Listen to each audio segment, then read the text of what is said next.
Ladies and gentlemen, you are watching yet another episode of Eric Lima Shenanigans of 1977. Forget the top tier list, top 5, top 10, top 50, top 20, where our host brings you all his personal top favorites from every form of pop culture in top of the shenanigan charts. And here's the lad that will bring you all those top shenanigans, Eric M. Lima. Thank you very much, Mr. Announcer, sir. Well, hello there, everyone. Welcome to yet another episode of Eric Lima Shenanigans of 1977, episode 1421. And this is a segment I have not done in a very while, and I was inspired to do so by an episode of BOFAs from yesterday, episode of BOFAs On The Sofas. I'll explain about it. And this will be my top 10 favorite cartoons of the 80s. Now, as you know, the main host of BOFAs On The Sofas, Garrison Newkirk, aka Mr. Garrison 86, has grown up in the 80s, like myself, and Romy did too. Romy 2184, Jerome Latimer, he did too. So they were, as you know, they have a whole bunch of topics, and they try to go what topics and what people want to talk about and all that. So, anyways, I made a suggestion. I said, he said you want to talk about the greatest cartoon characters or cartoons. And they didn't get to that. But I told Gary, don't worry, I'll handle it some way. In fact, I'm going to try to give my good friend Gary a bit of a head start on the cartoon shows, on his favorite cartoon show. So I have decided, and if he wants to, and you have my permission, Gary, to use this video if you want, because I think this is a good, this will be good and helpful for you to see where my taste in cartoons are and where your taste in 80s cartoons are. So, but I'm not going to put like top 10 to 1. I'm not going to compile a list because I have the top 10 favorite 80s cartoons on DVD. Now, some I bought, and some I bought. I know they're not, two of them, not like legit official, so to speak. It's not like, I don't know, bootlegged, I think. As you know, there's a site where you could sell cartoon DVDs from shows that you won't see on official DVD ever. And I know physical media is it's kind of passé nowadays, but however, we still have physical media, and that's why we're keeping most of these DVDs.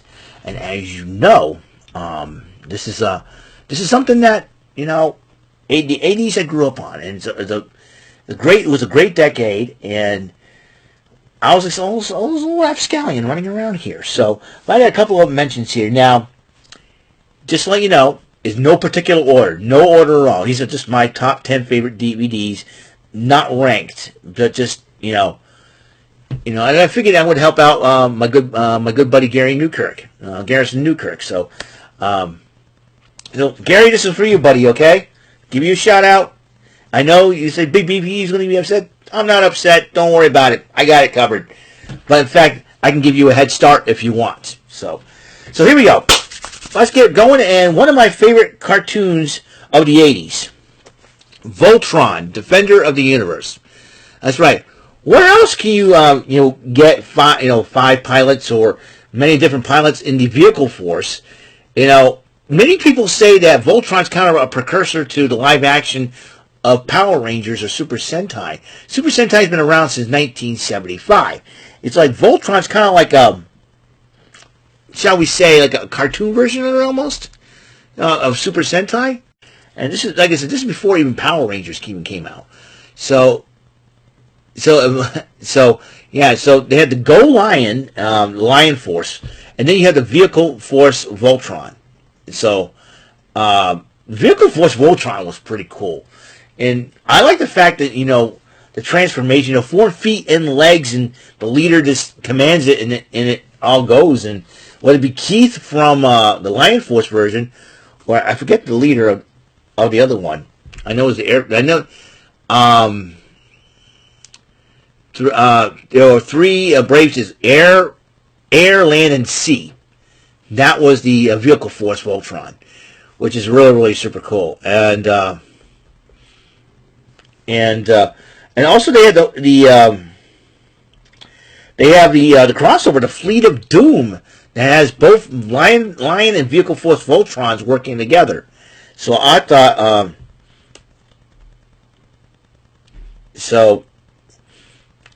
I thought this was a really cool series. So yeah, Voltron, Defender of the Universe, will be one of my top favorite 80s cartoons. All right, and another of my favorite 80s cartoons is when you're a wrestling fan growing up. The 80s were a huge boom in wrestling. As you know, 1984 kind of started it, Hulkamania, when Hulk Hogan defeated the Iron Sheik back in January 23rd, 1984, to become then the World Wrestling Federation World Heavyweight Champion. So wrestling was so huge to the point where they had Hulk Hogan everything. They also made a cartoon of it. Hulk Hogan's Rockin' Wrestling. Now here's this is one of my favorite, watching it. It's pretty funny. You had the bad guys led by Roddy Piper. You had Iron Sheik there, Nikolai Volkov. They were like a comedy duo, which is hilarious. If they made a wrestling cartoon for the WWE nowadays, who would be the good guy? Who would be the bad guys? Or like, I know R-Truth. R-Truth would be an excellent cartoon character. I see him in the middle, like. I know they did cartoonize a couple of times doing WWE with Scooby-Doo, Flintstones, and the Jetsons, believe it or not. So Hulk Hogan, a little tidbit that Hulk Hogan was voiced by a then unknown Brad Garrett. And who, Brad Garrett nowadays did not only did stand-up comedy, he got himself well known on the popular sitcom Everybody Loves Raymond back in the late 90s. And now he does the Jimmy John's commercials, which I think is hilarious. He's hilarious in itself. And the Junkyard Dog here was voiced by another then unknown actor, James Avery, the late great James Avery. He went on to voice Shredder in the original Ninja Turtles, and then he played Uncle Phil in The Fresh Prince of Bel-Air. And I don't know if you guys know that or not, but if you guys know, now you know. So Hulk Hogan's Rockin' Wrestling, another one of my favorite, and this is one of the I bought off of a cartoon DVD site, I believe. Or did I buy it off eBay? I think I bought it off eBay. All right. Now, the 80s also been known for the birth of MTV. 1981, the Buggles, video killed the radio star. I believe the boys from the BOFAs have already discussed a little bit about that. So, this was another cartoon that was based off that. It's like MTV for kids almost. Kid Video. Now, Kid Video, you look at Kid Video and the live actors, the lead singer kind of looks like what happens if Jason Priestley, before Jason Priestley hit puberty, for goodness sakes. Kid Video, four young musicians, Kid Video, Carla, the drummer, Ash, the keyboardist, and Wiz, the guitarist, were sent into a cartoon land called The Flip Side by the Master Blaster, who wants them to be his musical slaves, and then Glitter frees them, and then they set out to do whatever it takes to free each land in the Flip Side from the Master Blaster before they get to go home. Now, whether or not they went home yet, I think they're still stuck in the Flip Side. I don't know. I think it was in the mid-'80s. I think it was 87, I believe. 86 or 87. That was over. This was 84, 85. You had music videos in between. Some of the most popular artists in the 80s. Some of the most songs, like most popular songs like Rockwell's Somebody's Watching Me. They had some of the songs like Rhythm of the Night, Automatic by the Pointer Sisters. And they had music videos of their own in the end. One of the songs, We Should Be Together, was also sung by Agnetha. I think it was originally written by Agnetha Falskog, formerly of ABBA. And this was like in the mid-'80s. So, Kid Video, as you know, and this is one of the pictures I created. I think they must have found this on DeviantArt, and they said, hey, this is a good idea. So, yeah, this was another, I bought off of a cartoon DVD site that has it's not official DVD, but somebody decided to make this, and I thought it was really cool. So, again, we're going to go back to the video game craze. Now, An honorable mention I'm going to mention is Saturday Supercade. Saturday Supercade had a catchy theme song created by Shuki Levy. Kid Video actually was created by Haim Saban, who went on to create the most legendary group of superheroes, Power Rangers, that type of deal. So the video game craze was a huge boon in the early 80s with Atari. Pac-Man was a huge deal. So Saturday Supercade. You know what? I'll leave that as my honorable mention. Pac-Man was a huge deal in the 80s. How big of a deal was it? And you had Pac-Man, everything. Wind-up toys, cereal, shirts, trays, you name it, they got it. But they have a book on it. They have a book on Pac-Man, about Pac-Man merchandise, Pac-Man merch. Give me a second here, folks.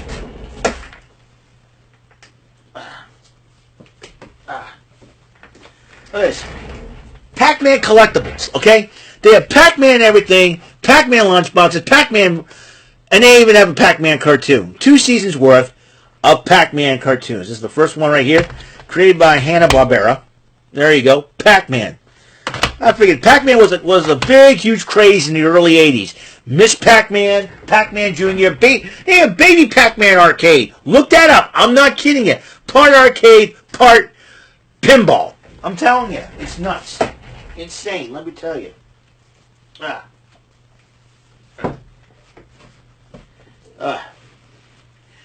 Don't mind the bed. I had to make a mess to yank all these DVDs out to show you. See, Pac-Man was a huge thing in the 80s, man. Let me tell you. Again, Pac-Man. I'll tell you, they have a Pac-Man tabletop Coleco game, which I have over yonder, up there. I don't know if you guys can see it. Right up there. Pac-Man. Dude. So, yeah, Pac-Man was a huge game. Huge deal. Now, we're going to continue on with the video game trend. Okay? Now, in the late 80s. Now, as you know, in the mid 80s, it came to a crash after ColecoVision. But there was a certain brand that basically rose it back from the dead, so to speak. Kind of like resurrected the video game industry and the business. That company was none other than Nintendo. So, based off the popularity of the NES, in 1989, this cartoon came out. Captain N, the Game Master. I'm considering it an 80s cartoon because it came out in 1989. Any cartoon that was released from 80 to 89 is considered an 80s. This is an 80s cartoon. Now, as you know, they had some of the popular characters from the Nintendo game system, like Kid Icarus, who was supposed to be called Icarus, supposed to be called Pit, by the way. Mega Man, who looks so different, and you got Mega Man Simon Belmont, who's a vain vampire hunter who thinks the princess of Videoland's in love with him. And it talks about a young man who has been sent into Videoland to save Videoland from Mother Brain from Metroid, and her henchman King Hippo, and the eggplant wizard from Kid Icarus, King Hippo from Punch-Out. Then you got Donkey Kong running around scaring the heck out of everybody. You got sometimes Link and Zelda would join forces with Captain N on occasion, doing battle against Ganon's forces or something like that. So yeah, Captain N, the Game Master. This is one of my favorites, favorite 80s cartoons to watch. So that's another one. So, an honorable mention of my top 80s cartoons, I'm going to mention Saturday Supercade. Had a catchy theme song written by Shuki Levy, who him and Haim Saban co-produced Power Rangers. So that's a big, huge deal. Has a catchy theme song. Now, the cartoons that happened on Saturday Supercade were based off the video games, the video game popular craze. Donkey Kong and Donkey Kong Jr. come to mind. Frogger was another one. Pitfall, Cubert. And then joining that lineup, it would be Space Ace and Kangaroo. And that's another one. Kangaroo was a popular arcade game in the 80s, which I have on the Nintendo Switch. And Saturday Supercade had a catchy theme song. Now let's go to the craze of robots. Robot craze here in this version. Now the robot craze was huge. The transforming robots. Japan started this whole craze. However, there were two types of cartoon robots, of shows, cartoon robot shows that transform into vehicles and whatnot. It is a shock that, it's like, remember the battle of the sodas, Coke and Pepsi, right? But however, there was another battle of decisions of whether or not people like certain group of robots or the other.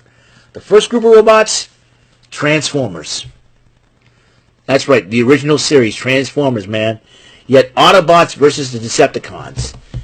Or you prefer GoBots. Challenge of the GoBots. Guardians versus Renegades. You know what's crazy about this? This is you got the original miniseries, Challenge of the GoBots, and you got Transformers. Now, GoBots, however, was based off a Japanese cartoon called Machine Robo, where there were no Guardians or Renegades, or not Guardians versus Renegades. Is it everybody just works together to save the world, something like that? I don't know, but Challenge of the GoBots came out first before Transformers, believe it or not.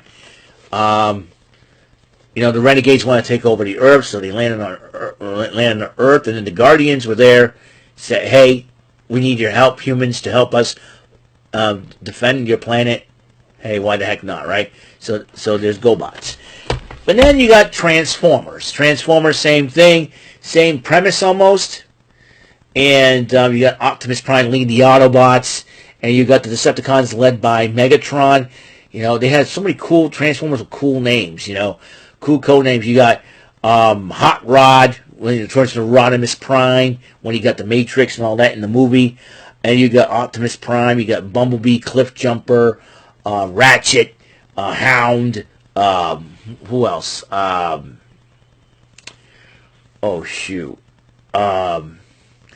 Wheeljack, Sunstreaker, Prowl, the police car. And you Decepticons are even, they got Megatron, they got Starscream. Soundwave is my favorite one, because the way he talks, Thundercracker, Dirge, Thrust, and then you got the Dinobots like Grimlock. You got the Combiner robots like the Constructicons, the Aerial bots, and it just gets better and better, and it's really cool. So it's like you want to know what to decide. You want to watch GoBots or Transformers. It's a confusing thing. But the good thing is, if you get them on DVD, you can watch both of them. What kind of a mood you're in. Are you in a GoBots mood or a Transformers mood? But also, a little honorable mention about Transformers, got the Japanese collection of Transformers. They have robots that never was part of the G1 series, the Generation 1 series of the regular show. Wish they had. They would have been really cool, come up with cooler names. So, yeah. So, you got... and it's like really, really cool. So, yeah, you got Victory, Super God, Master Force, and Headmasters. So, I thought this was super cool. So, and a Japanese collection.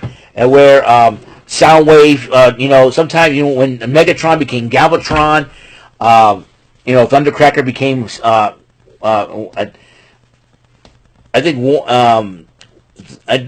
Thundercracker became Cyclonus, I believe. And some of the Insecticons end up becoming Scourge, or something like that. Well, Soundwave became Sound Blaster, being rebuilt in this Japanese version. Where is it? Let me go back to it. And Blaster became Twincast, which I thought was really, really super cool. So those are my robots, part of my top 10. But we're not done yet, ladies and gentlemen. We got 2 more cartoons. Now let's go. Now, last but not least, though, we're going to the Filmations. Filmation was huge in the 80s. You had the Super Friends. You had Fat Albert and the Cosby Kids. That's another one.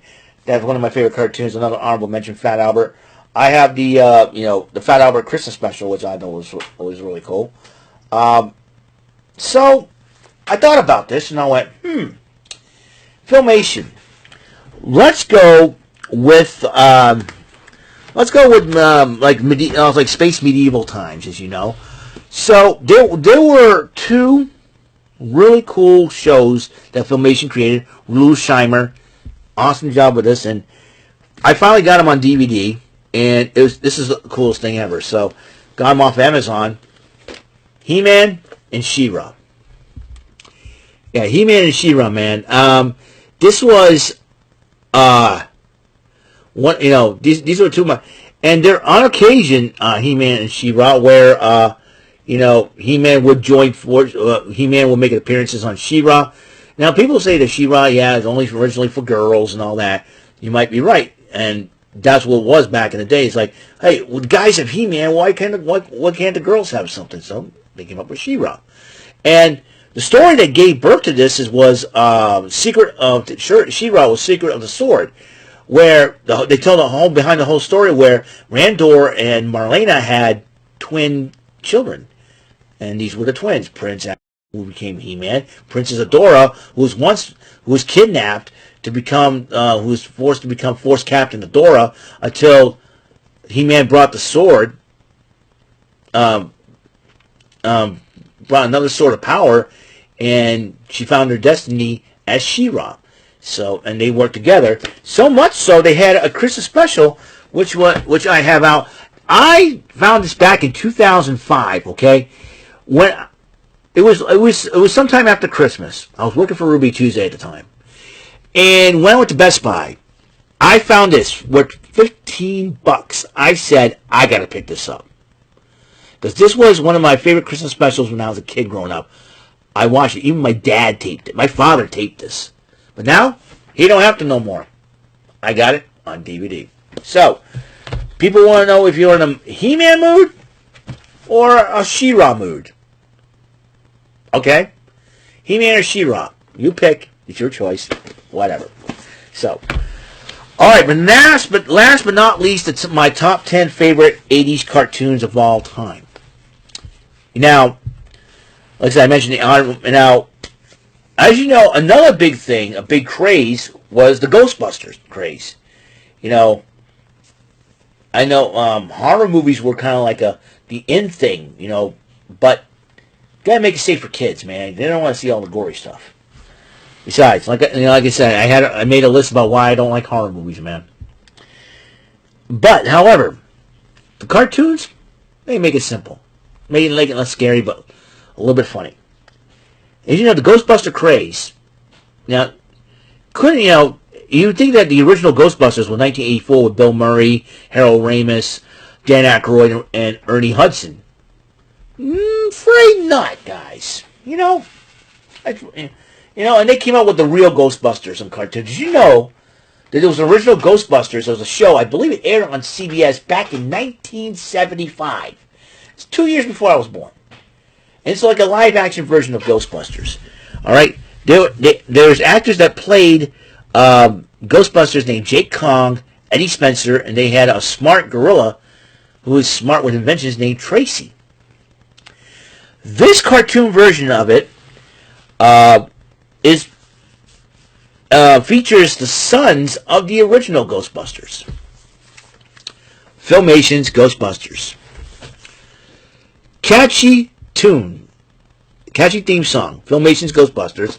They had a ghost buggy that is a wisecracker. They had Ansibone, who was trying to say the Ghostbusters are not home, and you got Skelevision. They had their own ghost command, and Tracy has, Then they have help from a time-traveling beauty named Futura, a reporting beauty named Jessica Ray, and then you got the fortune teller, Madam Y, and sometimes the wizard Fuddy. So the Ghostbusters, these Ghostbusters had helps and allies. Belfry was another one. They tried to battle Prime Evil, who was trying to take over the world. And Prime Evil has his own band of morons who could even who are so stupid. You put them all together with their IQ. Their IQ, is so low they make Jessica Simpson look smart. You know what I mean? You're talking about Fib Face. You got Scared Stiff, Bratarat, Apparitia, Mysteria, Haunter, Sir Trancelot, Long John Scarecrow, Floatsart, Fangster, Airhead, the Mummy. these guys do battle, and they know that. Filmation's Ghostbusters, man. That's one thing. Jay Kong Jr., Eddie Spencer Jr., and Tracy the Gorilla. Let's go, Ghostbusters. Let's go. Let's go. Let's go. It's like you want to bang your head. Let's go, Ghostbusters. Well, anyways, so this is another of my favorite cartoons. I'm glad that I found these at Newbury Comics, I believe in Attleboro, Mass, years ago. So, just to find this was really, really cool. Just to find both of them. I figured I'll buy both of them on DVD. Yay! I got them both. Yeah, Newbury Comics. They had them. I can't believe it. So, those are my top 10 favorite cartoons of the 80s. So, Gary, if you're watching this, buddy, like I say, you can use this video, use it as an inspiration. And if you want me to come on the show and explain, I'll be more than happy to. And show off as a guest appearance on BOFAs. I'd be honored once again, but I know how you operate on the show and everything else. So just think about it. Just think about it. Give it some consideration, and tell me what you think. Okay. That's all the time we have on the show. On episode 1421 of Eric and Shenanigans in 1977. Now, excuse me, I got to put these DVDs away, all these DVDs away, and get ready set for NXT tonight. What will be happening? Who knows for sure. So, until next episode comes rolling around, Mr. Announcer, hey, take us home. That is all for today's episode. This is your announcer speaking for Eric Lima Shenanigans of 1977. A Big Beefy E, doing for Bob Saget Productions, and in association with a Raven Bofa Telepictures and Distribution. Thank you for watching today's episode. Tune in next time for another episode of Eric Lima Shenanigans of 1977. Goodbye for now.